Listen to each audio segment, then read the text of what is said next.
Dhruv Rathee versus Modi ji. बस इस घोर कलयुग में यही और रह गया कि नरेंद्र मोदी जैसे इंसान को किसी भी अरे गहरे नत्थु गहरे इंसान से कंपेयर किया जाएगा। एक ऐसा आदमी जो इस देश में रह भी नहीं रहा है, वो हमें ये बता रहा है कि भारत देश को कैसे चलाया जाना चाहिए। और इंटरनेट पर यह परंपरा बहुत पहले से चली आ रही है। मतलब जिस चीज का ट्रेंड है, जिस चीज के चर्चे हैं, वीडियो उसी के बारे में बनानी पड़ती है। और मोदी जी तो इस देश में ट्रेंड है ही। और ऐसा करने के बाद थोड़ा बहुत जलील भी होना पड़ता है, लेकिन पैसा दबा के मिलता है। मतलब IPL चल रहा है तो सट्टेबाजी के बारे में मुंह चला दो, चुनाव चल रहा है तो थोड़ा सा मोदी जी के बारे में बोल दो। और अगर शादियों का सीजन चल रहा है तो ये कह दो शादी में इतना पैसा खर्च करने की क्या जरूरत, इससे अच्छा किसी गरीब को दे देते। और बात बात में गरीब के लिए ये कर देना, गरीब के लिए वो कर देना, गरीब को खाना खिला देना, गरीब को अपनी बीवी दे देना। ये जो गरीबी का पूरा सिस्टम है, ये ध्रुव जैसे लोगों का फेवरेट सिस्टम है। क्योंकि भैया हमारे देश के लोग हैं थोड़े से इमोशनल, मतलब वो ध्रुव जैसे लोगों की बातों में आ जाते हैं आसानी से। खैर आज हम देखते हैं ध्रुव भाई को क्या क्या समस्याएं हो रही हैं। और आप लोग भी याद से इस वीडियो को लास्ट तक देखना, और हो सके तो इस वीडियो को लाइक और चैनल को सब्सक्राइब कर देना।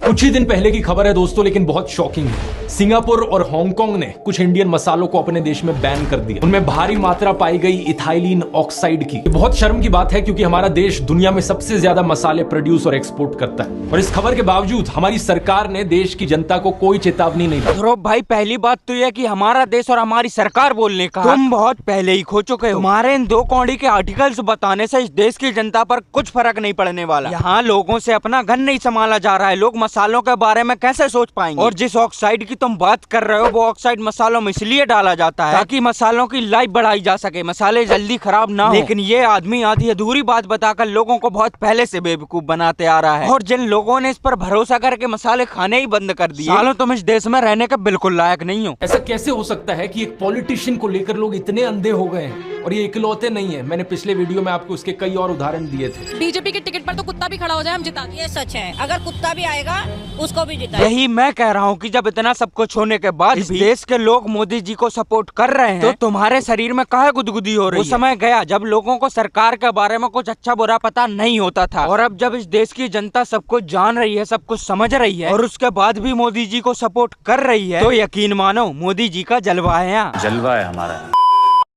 आप भी बता दो कि संविधान के साथ ऐसा क्या करना चाहिए? इस मौजूदा सरकार को हटाकर फेंकना ये पहली हाँ, बस यही और रह गया कि एक 2 कौड़ी का इंसान हमें ये बता रहा है कि इंडियन गवर्नमेंट को क्या करना चाहिए। हाले अगर जियो फ्री में ना मिली होती, अब तक कहीं तिहाड़ी कर रहा होता। डिक्टेटरशिप क्वेश्चन मार्क वाला जो आपने एपिसोड बनाया, ये इतना एग्रेसिव क्यों था? इसमें थोड़ा गुस्सा ज्यादा दिखा। गुस्सा नहीं, डर था भाई के शरीर में। हड़बड़ाहट थी कि कहीं इस वीडियो के चक्कर में भाई के घर की तरफ बुलडोजर न दौड़ते चले जाओ। भाई तुम मानो या ना मानो, पर तुम YouTube से रातों रात गायब हो सकते हो। तुम्हारी ऑडियंस तुम्हारा चैनल ढूंढती रह जाएगी। लेकिन ध्रुव भाई भी क्या करें, पैसा भी तो कमाना है।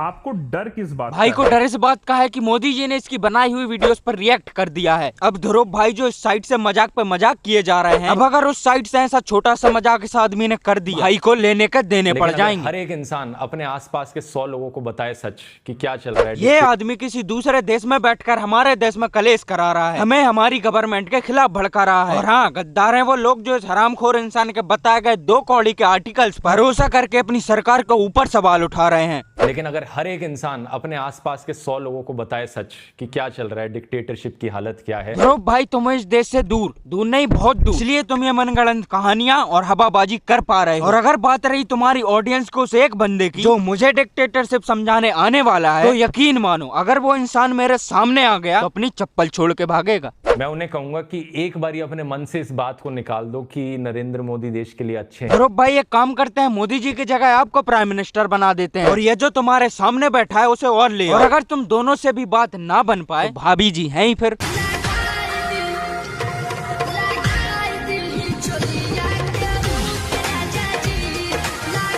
सच्चे दिल से चीजों को देखने की कोशिश करो, एक 3rd पर्सन पर्सपेक्टिव से। इसके अकॉर्डिंग, इसके पर्सपेक्टिव से देख के अपने ही देश को छोड़कर किसी और देश में सेटल हो जाओ।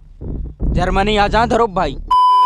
आज के दिन इलेक्शन कमीशन ने इस चीज पर भी एक लिमिट लगाई हुई है कि एक एमएलए इलेक्शन और एक एमपी इलेक्शन में कितना पैसा खर्च किया जा सकता है। एमपी इलेक्शन में लिमिट 95 लाख रुपीस पर है। बीजेपी ने 437 सीट्स पर चुनाव लड़ा, तो पार्टी की जो टोटल स्पेंडिंग है वो 415 करोड़ से ज्यादा नहीं होनी चाहिए। लेकिन कितना पैसा इन्होंने खर्च किया, इलेक्शन कमीशन की वेबसाइट पर लिखा हुआ है 1264 करोड़ रुपीज। अरे जाहिल आदमी अगर थोड़ा बहुत पढ़ लेता तो आज लोगों को गुमराह करने की जरूरत ना पड़ती। इसके सामने जो भी चीज आती है उसका हुआ बनाकर उसमें बीजेपी और मोदी जी का नाम जोड़ देता है। बेटा जहाँ से तुमने आधी अधूरी जानकारी लेकर जनता को बेवकूफ बनाया है, थोड़ा उसके ऊपर भी पढ़ ले, जिसमें साफ साफ लिखा है कि ये जो लिमिट है ये लिमिट सिर्फ कैंडिडेट के लिए है। और ध्रुव भाई भी ये बात बखूबी जानते हैं, लेकिन मोदी जी के नाम पर लोगों को बेवकूफ बनाकर ही तो भाई का धंधा चल रहा है। इलेक्शन में किसी पार्टी के लिए पैसा खर्च करने की कोई सीमा नहीं है। अगर तेरी वाली पार्टी के पास पैसा है तो खर्चो। आप ही बता दो कि संविधान के साथ ऐसा क्या करना चाहिए जिससे ये डिक्टेटरशिप। किसने सोचा था कि एक ऐसा समय भी आएगा जब एक आधा अधूरा पड़ा हुआ इंसान अपने देश को छोड़कर किसी और देश में सेटल हो जाएगा। और सोचने वाली बात ये नहीं है, सोचने वाली बात ये है कि ये बंदा वहाँ से बता रहा है कि इंडियन कॉन्स्टिट्यूशन में क्या चेंजेस करने चाहिए। जिस आदमी को खुद अपने दिमाग में सुधार करवाने की जरूरत है वो बात कर रहा है कॉन्स्टिट्यूशन में सुधार करने की। कैसे इलेक्शन कमीशन को फ्री करना है, कैसे सीबीआई को आजादी देनी है, कैसे ईडी को आजाद करना है सरकार के हाथों से। भाई इस देश से 6,500 किलोमीटर दूर है, फिर भी भाई को सीबीआई और ईडी का खौफ आ रहा है। कैसे सीबीआई और ईडी को मोदी जी के हाथ से बाहर निकालना है। अब तुम ही बताओ इस देश में और कितनी तरक्की और कितना बदलाव देखना चाहते हो। साले एक रेड में पूरी जर्मनी ऊपर नीचे कर देगा ये आदमी। ये एपिसोड बनाने के बाद, ये तथ्य रखने के बाद, सुप्रीम कोर्ट के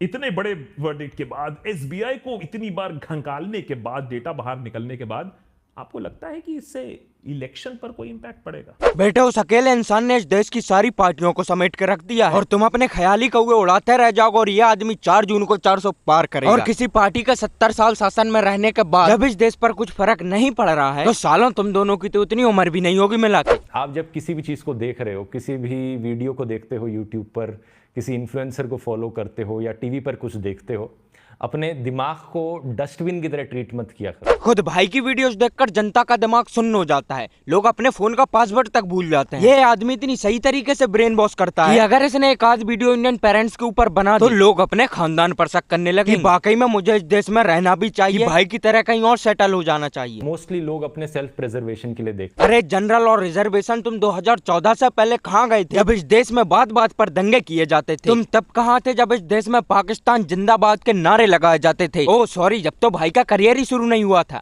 वीडियो शुरू करने से पहले दोस्तों मैं आप लोगों का धन्यवाद करना चाहूंगा क्योंकि अब इस चैनल पर हमारे 20 मिलियन से ज्यादा सब्सक्राइबर्स हो चुके हैं। ओहो इस देश में सो कॉल्ड एजुकेटेड लोगों की गिनती बढ़ती ही जा रही है। पहले लोग बेरोजगारी, नशा मुक्ति, नसबंदी, हम दो हमारे दो जैसी समस्याओं को लेकर कैंपेन चलाते थे। अब बॉयकॉट, ध्रुव राठी जहाँ देखे वहीं पे ऐसे कैंपेन चलाने पड़ेंगे। प्रधानमंत्री मोदी को इस सब की कोई हिचक नहीं है कि मैं प्रधानमंत्री हूँ, मेरे पद की कोई गरिमा है, इस सबसे कुछ फर्क नहीं पड़ता।